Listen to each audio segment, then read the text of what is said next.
Nothing like that fresh forest air to get you going in the morning. Look, birdies. Out here I can just enjoy my day without having to think about those rubbish Hugo games and not have to think about that horrible troll at all. Do you think I'm an ink pot? Who is that? Have you lost your mind? Is somebody out there? I'm in the hot seat now.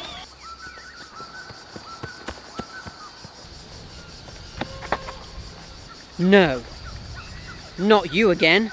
Oh no! Have you lost your mind? Do you think I'm a sandworm? I'm in the hot seat now. Don't worry.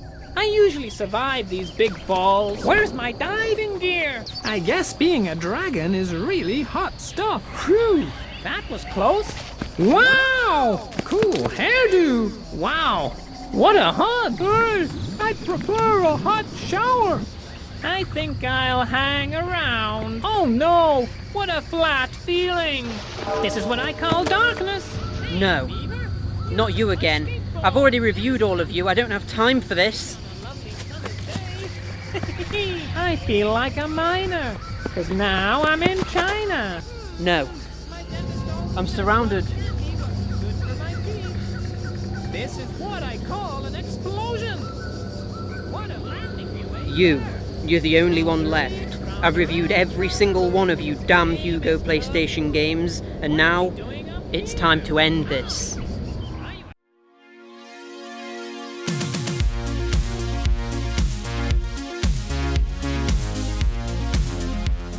Hello and welcome to the last part of my Hugo PS2 retrospective series. We've had some lows, and we've had some, well, more lows, but we're finally here.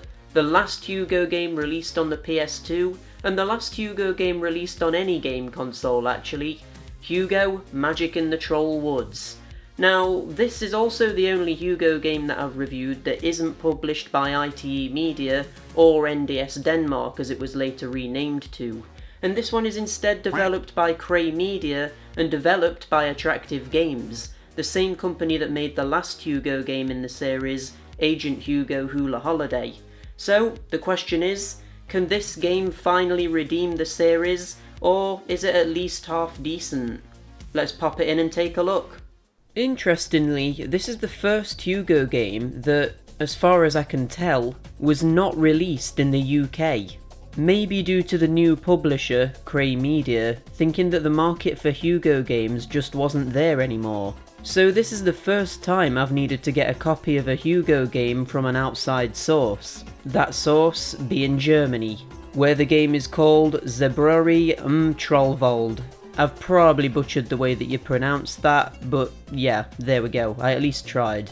Luckily this German version has an English dub, so I can still tell what's going on, so it's not a massive pain to play this. Plus it works perfectly fine on any PAL region PS2 as well, so if you're absolutely dying to play every Hugo game for whatever reason, you shouldn't have too much trouble getting your hands on it. Before we even put the game in the console though, let's take a look at this box art. What the hell is going on here? It looks like fan art, not an official box art cover made by a reputable publisher. It's especially weird if you've played the game because it doesn't even reflect the style of it at all. I don't know, it's just a bit jarring and frankly, ugly. But let's not judge the game too harshly before we've even give it a chance. Let's slap that sucker in the disc tray and give it a go. So right off the bat it's obvious that this game was intended to be a reboot for the series. So on the PS2 alone we've had 3 iterations of Hugo. The first being the classic Hugo from the original PS1 games, the second being Agent Hugo, which was also a reboot for the series, and now this second reboot with Magic in the Troll Woods. You know a series isn't looking too hot when it's gone through this many reboots in one single console generation. Either way, in this new Hugo universe there's an evil presence called the Root of All Evil that's a literal root and is slowly growing and taking over the plant life and creatures in the area. Humans are also a thing in this timeline and used to live in harmony with the magical creatures, but after the root of all evil took over, it embedded itself into the humans and possessed them, making them cause damage to the environment and start cutting down forests. The leaders of the animal tribes and the troll elders created the Elder Staff, which is a weapon capable of stopping the root of all evil, and then they use it to trap the root of all evil in a cave. However, a fragment of the evil still existed in the humans and it's been growing, causing them to get up to their old tricks again. Knowing the potential damage the humans could cause, the troll leaders get together and decide they need a hero to stop the root of all evil, but this time for good. They ask for volunteers and Hugo happens to get a spider on his arm and lifts it up, making the troll leaders think he's offering to help, when he actually just wants to chill out and eat some snacks at home. Obviously, he then gets roped into going on this quest and is given the Elder Staff and told to find the animal tribes to power it up by using the 4 crystals that each tribe is protecting. Then he'll have the power to stop the root of all evil and save the day. There's a lot of composition to take in here, and the story is actually much more thought out and complicated than a lot of previous Hugo games. I like how in this game Hugo is reluctant to even do anything, and it's a mistake that he even gets chosen to become a hero in the first place. But I feel like this could have been worked into the game a little bit more. It's mentioned here in this first cutscene, but he seems pretty happy to be on an adventure after this point. I feel like if he was complaining and wanting to take the easy way out through the adventure, it would have made him a bit more likeable and given him more of an actual character. And then by the end he could have gone through an arc and actually become the hero that everyone thinks he is. I don't know, maybe it's asking for too much for a Hugo game, but yeah, it would have been nice. As it stands though, we've got a basic plot set up and we know who the bad guy is, so that's alright I guess. It's a little bit of a basic plot and yet somehow more complicated than it needs to be at the same time, but hey, it gets the job done. I'm not a big fan of the way the story is told though. Rather than having actual cutscenes, it takes the Hugo Cannon Cruise approach and just uses still images with a voiceover to tell us what's happening. It stinks of low production values, and it's not even in any way particularly stylized like it was in Hugo Cannon Cruise. It takes the approach of looking like an old-fashioned storybook, and the voiceover is all done by one person, so it almost feels like your dad is reading to you. I mean, he even does all of the character voices and everything. Don't get me wrong, this is okay, but none of the scenes have any tension or impact because you know everything's gonna be okay due to the whole story being told from the perspective of someone from the future. Like, all of the events in the game have already happened and they're simply being retold. I've got to commend them for taking the series in quite a different direction here though. It's a lot more fantasy focused with things like the magical staff and the different tribes and things like that. I actually think it works quite well. But anyway, moving on, let's take a look at the gameplay.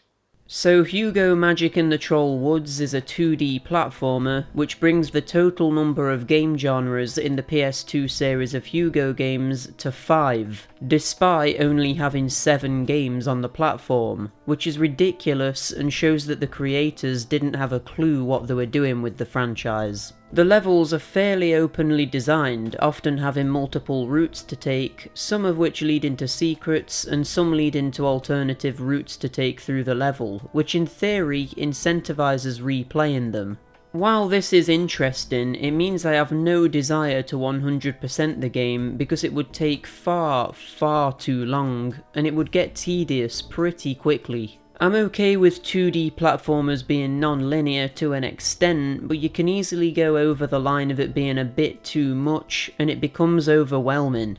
I think that's why I don't like the 2D Sonic games that much. It just feels like there's loads of stuff I'm missing out on with all of these alternate routes, and I'm the sort of person who likes to collect everything. But because of the speed of those games, it almost feels like the design of them is fighting against me. But I'm getting off topic. In this first level we're introduced to the basic controls, jumping, attacking and that sort of thing, and we're also shown the collectibles we'll be getting. There's coins which fill your XP meter, which gives you more hit points if you level up. There's black goo which flies out of enemies after defeating them, which I actually don't know what that does. It might just fill the XP meter, to be honest. I never quite worked it out. And there's the secret statues hidden in every level, which, again, I'm actually not sure. They might just fill the XP meter like everything else in the game, but I never really noticed. The issue with this XP meter is that it fills way too slowly, and because of that, it just isn't satisfying. I leveled up twice in my entire playthrough, and yeah, I wasn't going out of my way to collect stuff, but still, come on, 2 level ups in the entire game? It might as well just not be there in that case. And because every collectible fills this XP meter, it kinda makes everything feel worthless because it hardly has any impact on anything. So that's probably another reason I felt unenticed by the idea of 100% in this game. There's also checkpoints and health pickups in the form of apples, and these are given to you really frequently, which makes the game super easy because death basically either doesn't happen at all, or if it does happen, you don't go back far anyway. While this would normally be a criticism of any other game, I kind of appreciate it here because the game's quite tedious to get through as it is. Having to constantly replay areas would have pushed me over the edge, I think. So let's get into the meat of it. Why is this game so tedious? Well, straight away, even after only playing the first level, there are some serious flaws that are immediately apparent. Firstly, perhaps the biggest issue with the game is that the controls are awful. Not in terms of how they're mapped to the controller, that's fine, but just in terms of the way it feels and responds.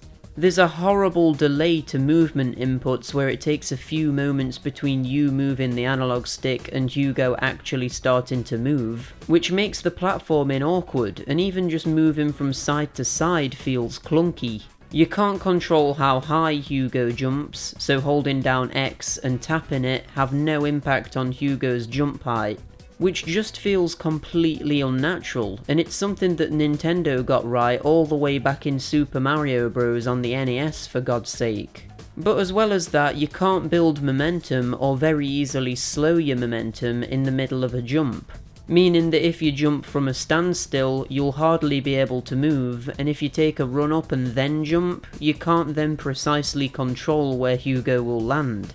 It's almost like he has a set jump arc rather than it feeling like you have the degree of control that you need.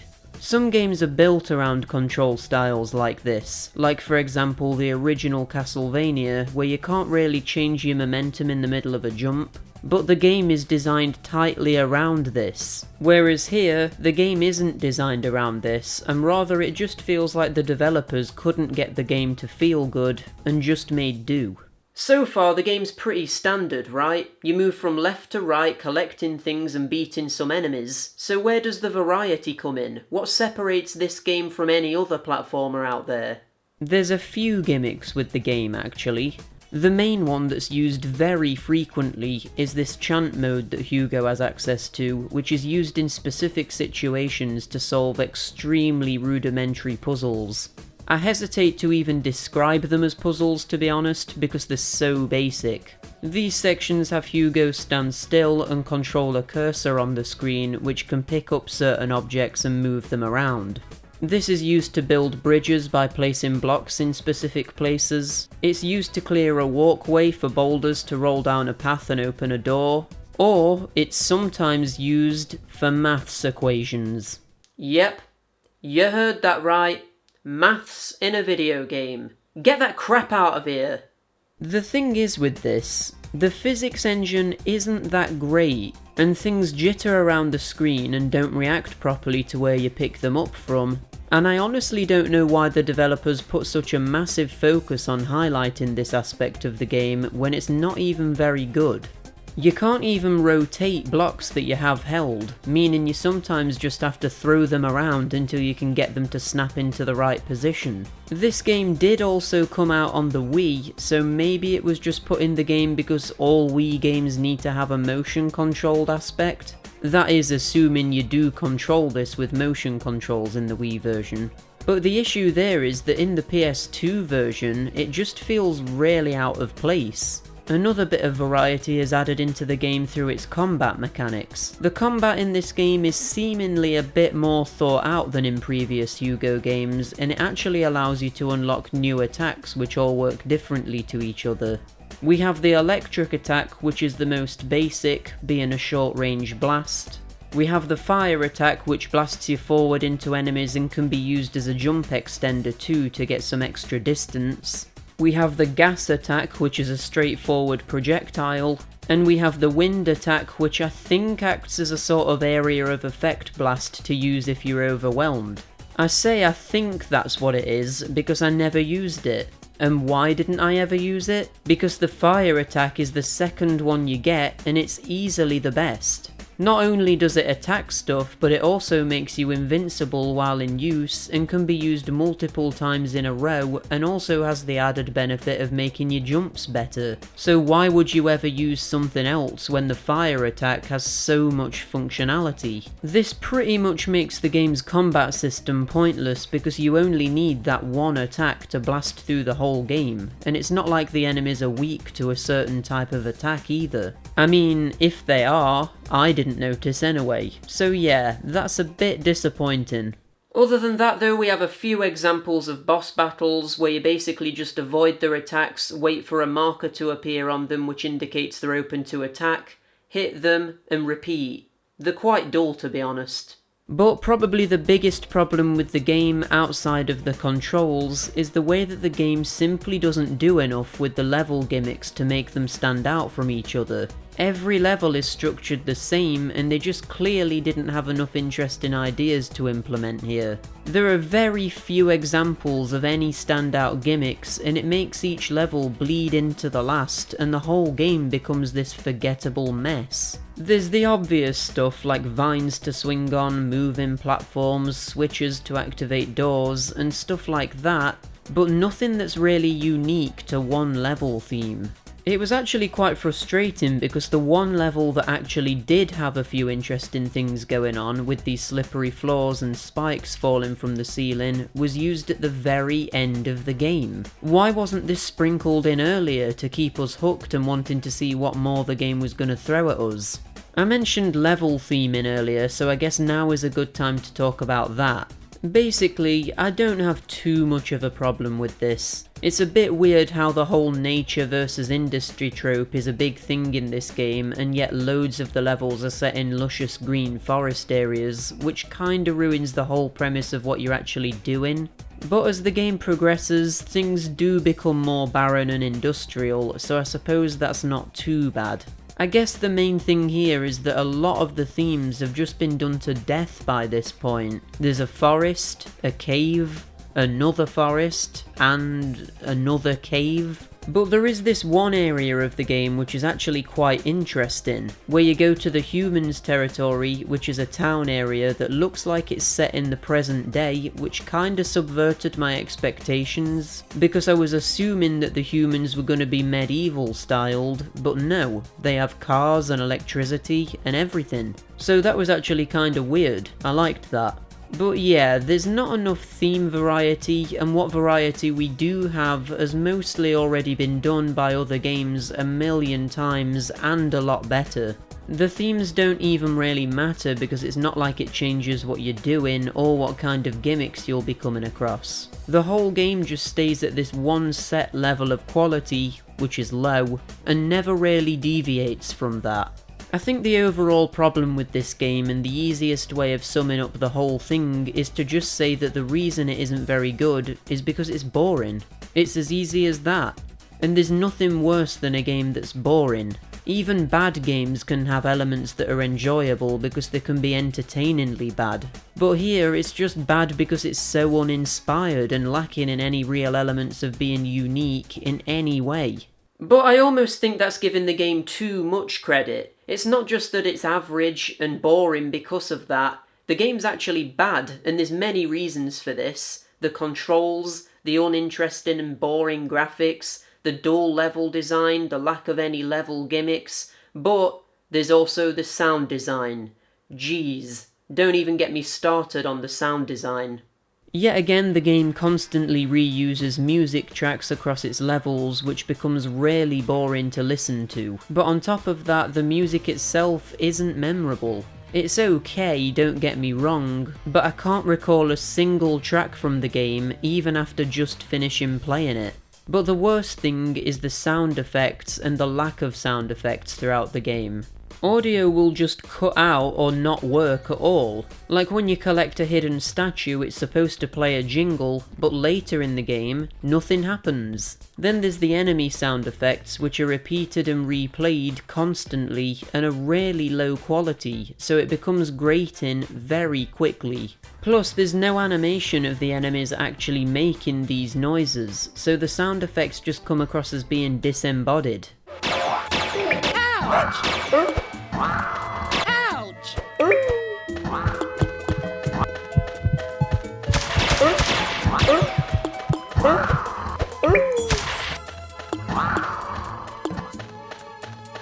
And then there's the boss battles, which don't even have a unique music track, and on top of that, don't even have sound effects. So when they hit you, there's no sense of impact or power, and it just makes everything look janky as hell.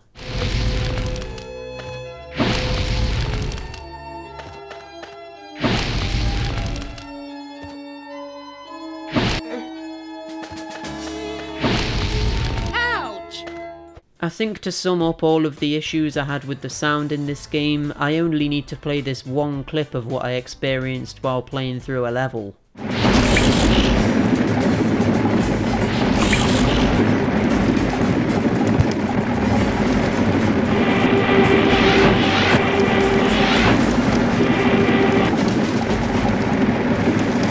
Despite all of this, I've made it to the end of the game. It was a tough, uphill battle to make it this far, but let's see what the final boss has in store for us. Well, I'll be roasted, toasted, and stuck in a stew. The last boss of the game is actually half decent. It has a unique boss theme, and it looks quite menacing, and it has an interesting and unique stage layout with it being 2.5D and allowing you to walk in a circle around the boss who's in the middle of the arena. It also has two phases, both of which are really easy, but still. The first phase just has you baiting its tentacles down and having you hit them one by one. Then the second phase has you hit its remaining tentacles, which are wrapped around these columns, and destroying these brings the ceiling down on its head. These tentacles have a colour on them which represents what elemental attack you need to use, which actually gives meaning to the reason you've collected all of these elemental gems throughout the adventure. I probably would have made a few changes to the fight, like having the ceiling chunks that periodically fall down onto Hugo actually appear at the top of the screen in random places and shake before falling, making you have to dodge them. Whereas in the actual game, what they do is just fall in a set place after a set amount of time, meaning you can just move a bit, stand still, and not get hit by them. And I would have also made the boss's tentacle attacks happen in a rhythm and get faster as the fight goes on, testing your timing to move past them without getting hurt. But how they actually work is that they just slam down if you go under them, meaning you can dodge them with a simple fire attack which propels you forward and makes you invincible. But hey, what we have in this final boss fight is way better than anything else in the entire game, so at least it ends on a tiny bit of a high. The final cutscene then plays, showing Hugo escaping the collapsing cave and returning home and becoming a hero. The trolls all celebrate and the humans are no longer controlled by the root of all evil.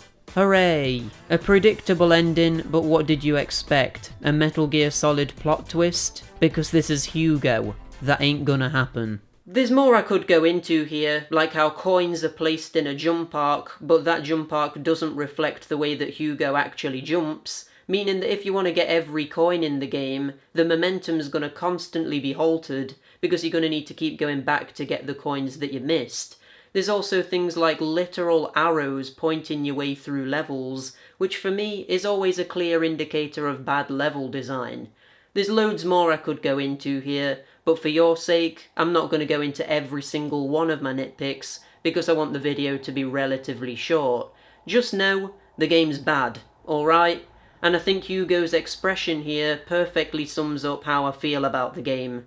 Oh yes, it's coming back to me now. There was the root of all evil, the elder staff, and the shadow creatures, and the... oh no, the tentacle... I'm giving Hugo Magic in the Troll Woods a 2 out of 10. The only reason it deserves that is because I feel like they tried and they really did want to introduce a few new things into the Hugo series to give it new life. The chant mode stuff, the XP meter, and the non-linear level design are all interesting concepts, but they just aren't developed enough to have any real impact on the experience with the game. I feel like what they probably should have done is toned down the more weird elements of the game, like the maths puzzles and the chant mode physics engine stuff, and just made a 2D platformer that controlled well and had more interesting gimmicks and things to make the levels stand out. Even if it had just been made shorter and just focused on the basic elements of what makes platformers good, I feel like this could have been so much better. Probably nothing groundbreaking, but it at least could have been alright. What we actually have though is just a bit of a mess. Just fundamentally, the controls and rubbish and unimaginative level design ruins the game from the start. But on top of that, you have poor production value with the still image cutscenes and awful sound design. And then you have the pretty bad graphics and uninspired and repetitive level themes on top of that. It's just not a good game, and there was so much better by the time this game was released in 2009. You can see why Cray Media obviously didn't have much faith in the game and chose to not release it in America or even the UK. It probably wouldn't have made the money back from the costs of manufacturing and distributing it that widely.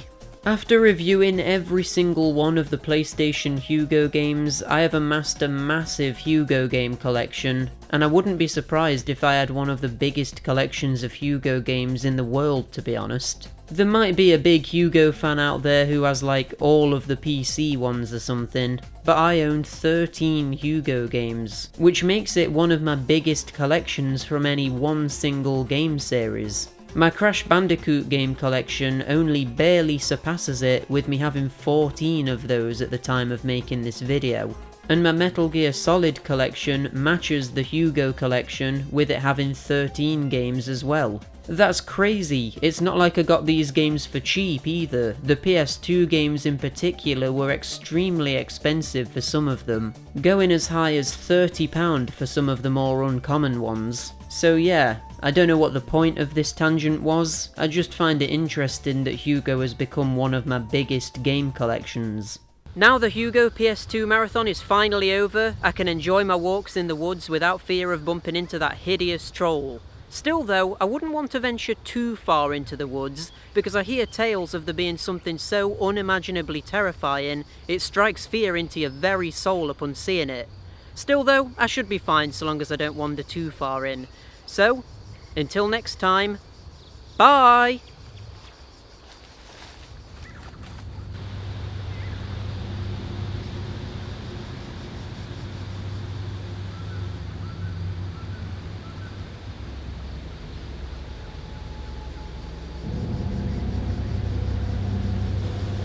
Okay now, no time to lose. Let's get this game started!